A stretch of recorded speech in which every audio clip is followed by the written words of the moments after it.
संतान गोपाल स्तोत्र। श्रीशं कमलपत्राक्षं देवकीनन्दनं हरिं सुतसम्प्राप्तये कृष्णं नमामि मधुसूदनं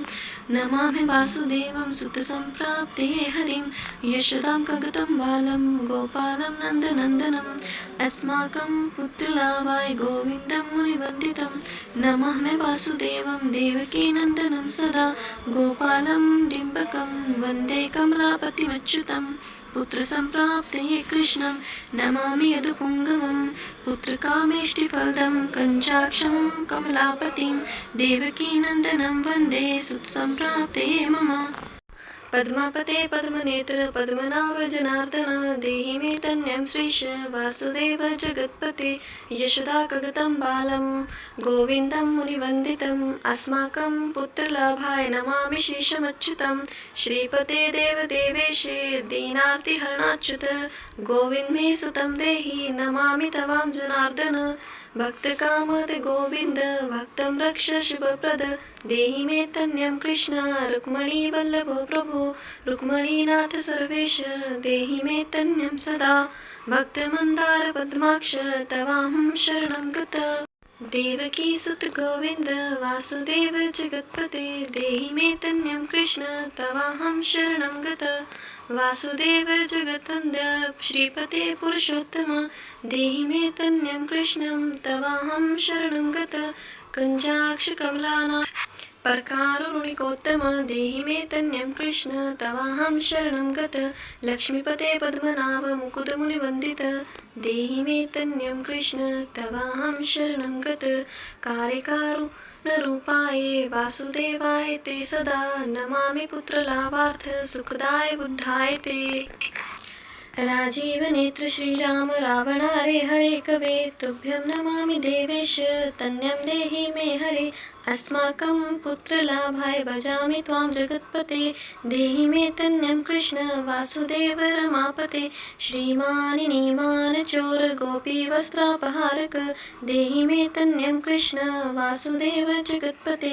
अस्माकं पुत्रसम्प्राप्तिं कुरुष्व यदुनन्दन रमापते वासुदेव मुकुन्द मुनिवन्दित वासुदेव सुतं देहि तन्यं देहि माधव पुत्रं मे देहि कृष्ण वत्सं देहि महाप्रभो डिम्बकं देहि श्रीकृष्ण आत्मजं देहि राघव भक्तमन्दार मे देहि तन्यं नन्दनन्दन नन्दनं देहि मे कृष्ण वासुदेव जगत्पते कमलानाथ गोविन्द मुकुन्द मुनिवन्दित अन्यथा शरणं नास्ति त्वमेव शरणं मम सुतं देहि श्रियं पुत्रं प्रदेहि मा यशोदास्तन्यं पानज्ञं पिबन्तं यदुनन्दनं वन्देऽहं पुत्रलाभार्थं कपिलाक्षं हरिं सदा नन्दनन्दन देवेश नन्दनं देहि मे प्रभो रमापते वासुदेव श्रियं पुत्रं जगत्पते पुत्रं श्रियं पुत्रं मे देहि माधव अस्माकं दीनवाक्यस्य अवधार्य श्रीपते गोपाल डिम्ब गोविन्द वासुदेव रमापते अस्माकं डिम्बकं देहि श्रियं देहि जगत्पते वाञ्छित फलं देहि देवकीनन्दनाच्युत मम पुत्रार्थिं धन्यं कुरुष्व यदुनन्दन याचेऽहं तवां श्रियं पुत्रं देहि मे पुत्रसम्पदं भक्तचिन्तामणे रमा कल्पवृक्ष महाप्रभो आत्मजं नन्दनं पुत्रं कुमारं डिम्बकं सुतम् अभ्रकं दत्तन्यं देहि सदा मे रघुनन्दन वन्दे सन्तानगोपालं माधवं भक्तकामदम् अस्माकं पुत्रसम्प्राप्तये सदा गोविन्दच्युतम् ओंकारयुक्तं गोपालं श्रीयुक्तं यदुनन्दनं क्लींयुक्तं देवकीपुत्रं नमामि यदुनायकं वासुदेव मुकुन्देश गोविन्दमाधवाच्युत देहि मे तन्यं कृष्ण रामनाथ महाप्रभु राजीवनेत्र गोविन्द कपिलाक्ष हरे प्रभो समस्तकाम्यवर्ध देहि मे तन्यं सदा अवज पद्मानिभं पद्मवृन्दरूप जगत्पते देहि मे वरसुतपुत्रं रमानायक माधव नंदपाल धरापाल गोविंद यदुनंदन देहि मे तन्यं कृष्ण रुक्मणी वल्लभो प्रभो दासमंदार गोविंद मुकुंद माधवाच्युत गोपाल पुंडरीकाक्ष देहि मे तन्यं श्रियं यदुनायक पद्मनेश नन्दगोपवत्सूत देहि मे तन्यं कृष्ण श्रीधर प्राणनायक अस्माकं वाञ्छितं देहि पुत्रं रमापते भगवन् कृष्णं सर्वेश वासुदेव जगत्पते रमाहृदयसंभार सत्यभामन प्रिय देहि मे तन्यं कृष्ण रुक्मिणीवल्लभ प्रभो चन्द्रसूर्याक्ष गोविन्द पुण्डरीकाक्ष माधव अस्माकं भाग्यसुत्पुत्रं देहि देव जगत्पते कारुण्यरूप पद्मनाक्ष पद्मनाभ मर्चित देहि मे तन्यं कृष्ण देवकी नन्दनन्दनं देवकी सुत श्रीनाथ वासुदेव जगत्पते समस्तफलकामद देहि मे तन्यं सदा भक्तमन्दार गम्भीर शङ्कराच्युत माधव देहि मे तन्यं गोपालवत्सल श्रीपते श्रीपते वासुदेवेश देवकी नन्दनं प्रिय भक्तमन्दार मे देहि तन्यं जगतां प्रभो जगन्नाथ रमानाथ भूमिनाथ दयानिधे वासुदेवेश सर्वेश देहि मे तन्यं प्रभो श्रीनाथ कमलपत्राक्ष वासुदेव जगत्पते देहि मे तन्यं कृष्ण तवाहं शरणं गत दासमन्दार गोविन्द भक्तचिन्तामणि प्रभो देहि मे तन्यं कृष्ण तवाहं शरणं गत गोविन्द पुण्डरीकाक्ष रमानाथ महाप्रभो देहि मे तन्यं कृष्ण तवाहं शरणं गत श्रीनाथ कमलपत्राक्ष गोविन्द मधुसूदन मत्पुत्रफलसिद्धार्थं भजामि त्वां जनार्दन स्तन्यं पिबन्तं जननिमुखाम्बुजं विलोकय मङ्गुलीभिर्वृधन्ते यशदा कगतं मुकुन्दं याचेऽहं पुत्रसन्तानं भवतं पद्मलोचन देहि मे तन्यं कृष्ण तवाहं शरणं गत अस्माकं पुत्रसम्पते चिन्तयामि जगत्पते शीघ्रं मे देहि दातव्यं भवता मुनिवन्दित वासुदेव जगन्नाथ श्रीपते पुरुषोत्तम कुर्मपुत्रं दत्तं च कृष्णदेव देवेन्द्रपूजित करुणामापुत्रं दत्तं च यशोदा प्रियनन्दन महां च पुत्रसन्तानं दातव्यं भवता हरे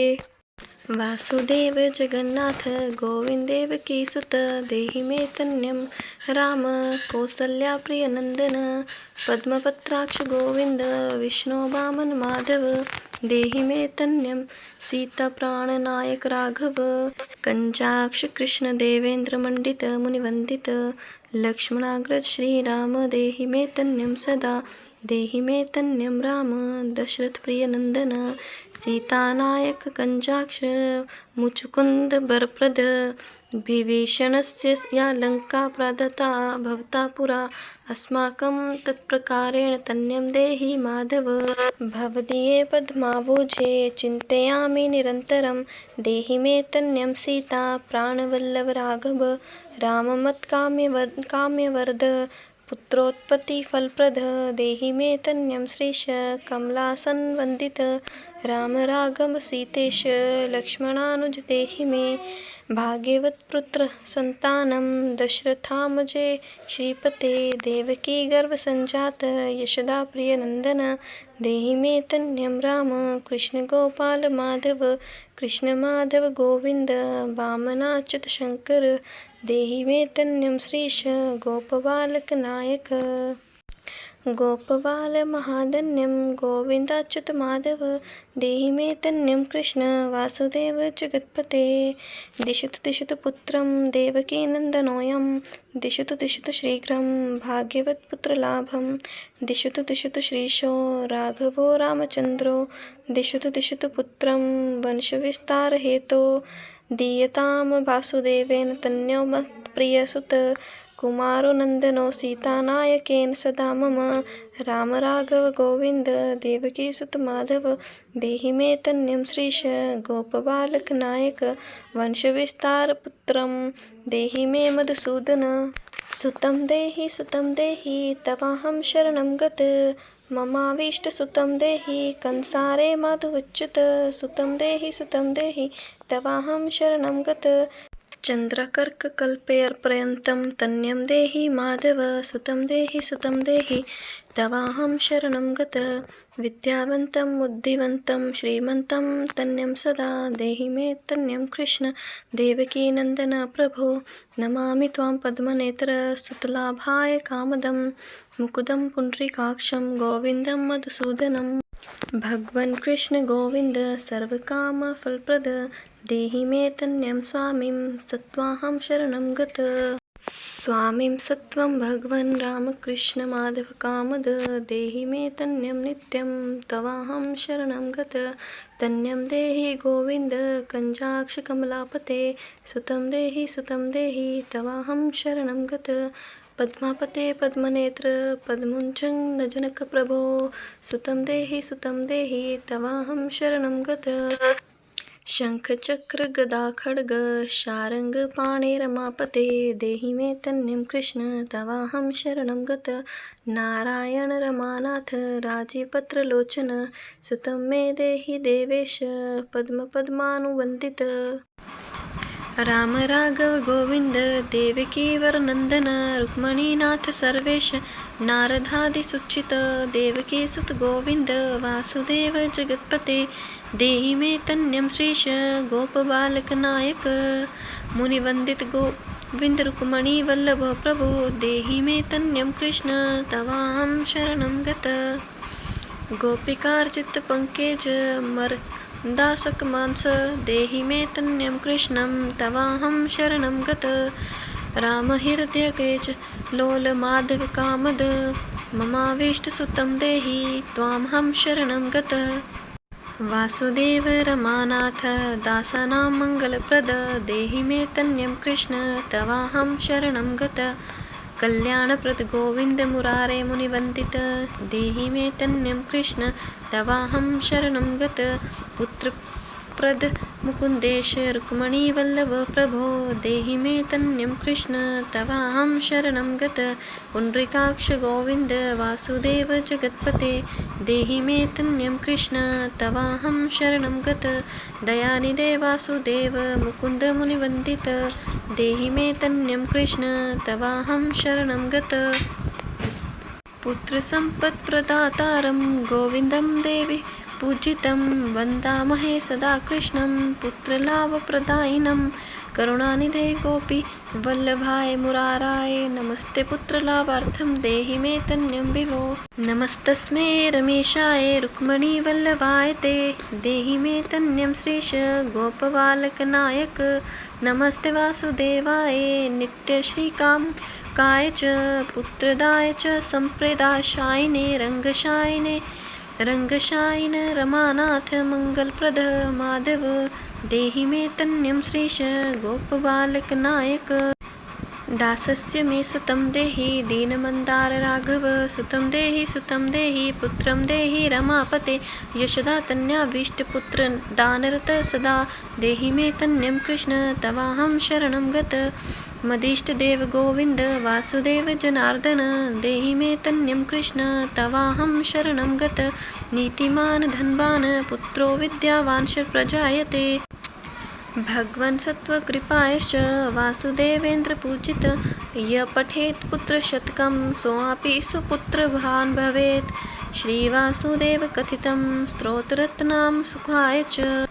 जपकाले पठे नित्यं पुत्रलाभं धनं श्रियम् ऐश्वर्यं राजसम्मानं सदो याति न संशय